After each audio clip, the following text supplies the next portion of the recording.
my YouTube channel. As you can see, I'm very excited. This is my very first YouTube video, one of many. This was a goal of mine for 2020, and I'm so excited that I am following through with my goal like I said I would. The purpose of my YouTube channel is going to be talking about fertility, journey to motherhood, all those types of things. I'm also in the process of finishing up a podcast where I will be hosting the podcast and interviewing different women who would like to share their journey to motherhood as well. So stick around with me, subscribe to my channel so that you can keep up with what's going on. You can be a part of watching and listening to the podcast and the vlogs. And if you can't relate to this, if this is something that you haven't been through or you're not going through, maybe you know someone who is going through it, or you may run into someone in the future that you can send my way so they can be encouraged by watching my videos. I'm going to jump right into my story because if you're like me, I have a very short attention span and I don't want to make it really, really lengthy. Even though my story is lengthy, I'm going to try my best to keep it short, sweet, and simple, okay? Jumping right in, I got married straight out of high school. I was 18, husband was 21. We were not interested in having children right away when we first got married. We were going to wait 5 or 6 years to have a child. We were both, he was in college. I was starting college. We had couples goals on top of individual things that we wanted to accomplish. And it just wasn't the right time to have children. About 3.5, 4 years into our marriage, I started to get baby fever. I was just, people are asking, oh, when y'all gonna have some children? You see other people having babies and starting families. So you get, I got baby fever, which is normal. So I got off birth control. I had been on birth control for about 3-4 years at that point. As soon as I got off birth control, I noticed that I started having really crazy issues with my cycle. I was having spotting in between periods and just craziness going on. So I went to a local doctor who was not an OBGYN, and I talked to her and she explained to me, oh, you have a hormone imbalance. You're going to have to get back on birth control pills to regulate your cycle. So in my mind, I'm thinking this doesn't make sense, but maybe it's a sign from God. Get back on birth control pills. Maybe it's not time for you to have a baby right now. Stick to the plan that you had in the beginning of your marriage. So that's what we did. We ended up relocating to a new area that we wanted to move to. And once I got here, I went to an OBGYN for a yearly checkup and was, talking about my family planning with her. And she also said the same thing, hormone imbalance. She was like, but she even went a little deeper to tell me, if you want a baby, if you're going to get pregnant in the future, you're going to have to take fertility drugs because you're not ovulating. And she explained it all to me, and I still didn't really understand what she was saying. So me being who I am, I went and did my own research, and I stumbled across PCOS. Which is a polycystic ovarian syndrome. And I read up on it. So when I went back to her, I asked her, is this what I have? And she's like, possibly. So she tested me for it. Sure enough, I had PCOS. So in 2008, we were ready to start a family. I had lost my brother-in-law. My husband's brother passed away. We were just going through so much. And I just felt like a baby would just help all of it, help everybody feel better. So in 2000, he passed away in 2007. So in 2008, I said, well, let me go ahead and take these fertility drugs. Let's just see what this is about. So I started out on Clomid, took Clomid for a course, probably like 6 times over a course of 2 years. And the reason why I say over a course of 2 years is because if a cycle or treatment failed, I always took a break. I would probably wait like 6 months to a year to try again. It's a lot to go through. It does a lot to your body. It does a lot to your mental state. So you have to prepare yourself. Some women go through it and they don't stop, but I'm just not one of those women. So Clomid didn't work. Clomid did not work for me. My body reacted to it, but I still did not get pregnant. It caused a lot of hot flashes, mood swings. It was a crazy drug. So I did all this with my OBGYN, and the last medication she gave me was tamoxifen. Now, I remember sitting in the parking lot of Walgreens, tearing up, bawling tears, like a hot mess, reading the side effects of tamoxifen. Called my doctor, told her I wasn't comfortable with it. She said, you're fine. You're not going to take it. You're only going to take it 7 days. You're fine. It's not going to hurt you. So I took it, and in the end, nothing happened. Like, I didn't even react to it well. It was just terrible. So she told me after it failed, well, I'm going to increase your dosage. No, you're not. I said, no, I'm not taking that medicine again. We ain't doing this, basically. So I had a friend at the time who was actually seeing a fertility specialist. She was also dealing with fertility issues.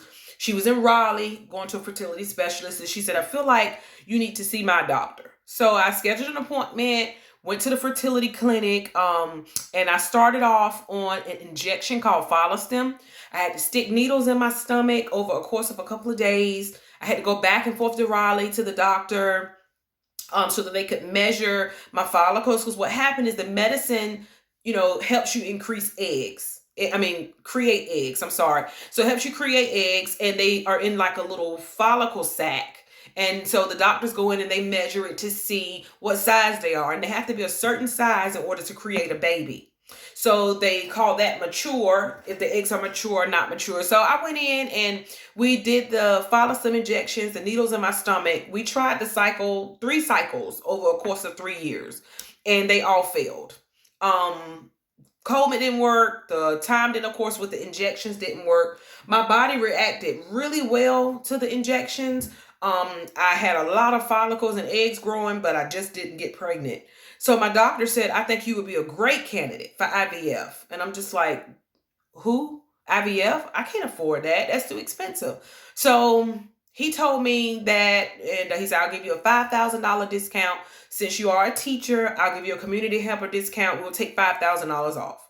So I don't remember the exact amount we paid, but I know that my medicine alone was $3,000 and something dollars. Insurance don't pay a dime for IVF. I think they pay for 2 doctor visits, and that's it. But it's still like $100 copay. So I went home and I talked to my mom and I said, Mom, I really want to do this. Like, what do you think I can do? So my family, we were trying to put our heads together for like fundraisers, but I wasn't ready to like share my story with the world and ask people for money to help me have a baby. I just wasn't there. So everything that was coming to me just wasn't sitting well with me. But guess what? God made a way. He made a way for us to get every dime of that money, and it did not break our bank account, and we were able to do IVF. So July 2015, we did a cycle of IVF. They gave me, I had to take medicine, shoot in my stomach again, and they put me to sleep, and they retrieved 25 or 26 eggs out of my body. Yes, my ovaries were in so much pain.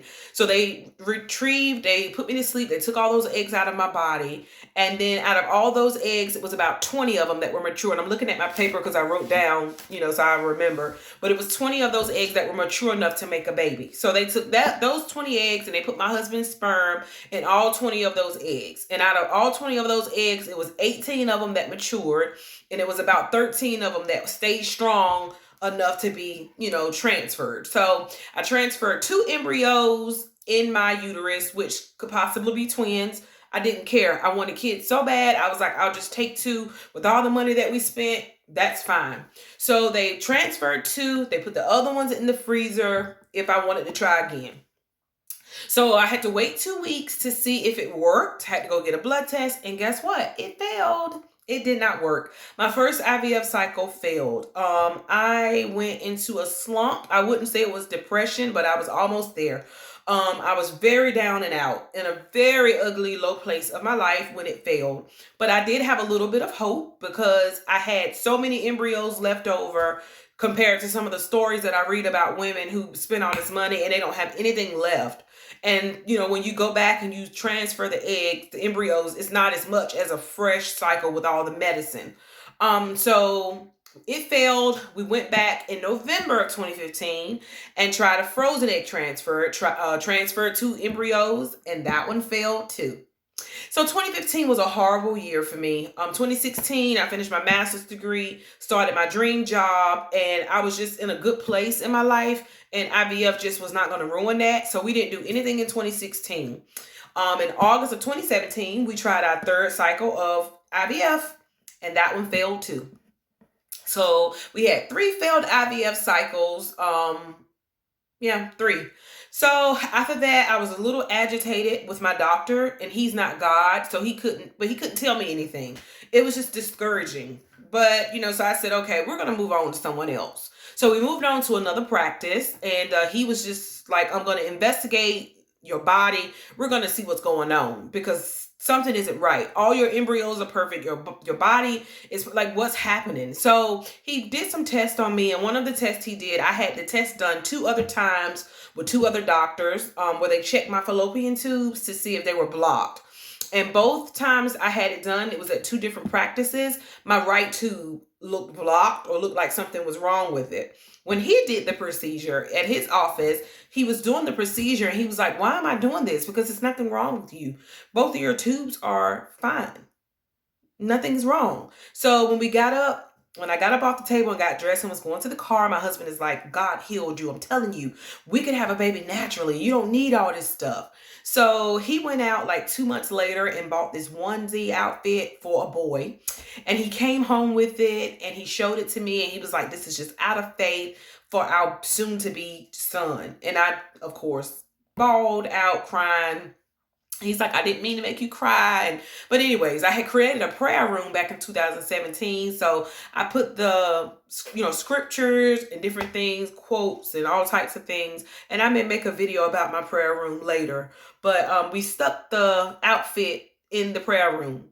And I said, well, since I don't have blocked tubes, let me just research natural stuff to get pregnant. Because over the years, we tried naturally because it was times where I wasn't on fertility drugs and we were having unprotected sex, but I wasn't getting pregnant. So I came across Pregnitude, and Pregnitude is a supplement that has only 2 ingredients in it. You mix it in water, take it twice a day. And my OBGYN had actually told me about Pregnitude a couple of years ago, but I took it for 1 week and let it go. Well, I took it, and after the first month, because I had irregular periods, it's supposed to help regulate your cycles. It's supposed to help you ovulate and increase your egg quality. And so after the first month, I had a period. And I was like, wait, this stuff is the real deal. So I took another box and I said, well, let me download an ovulation app so that I can see when I'm ovulating and take ovulation protectors just to see if this medicine is making me ovulate and if it's working.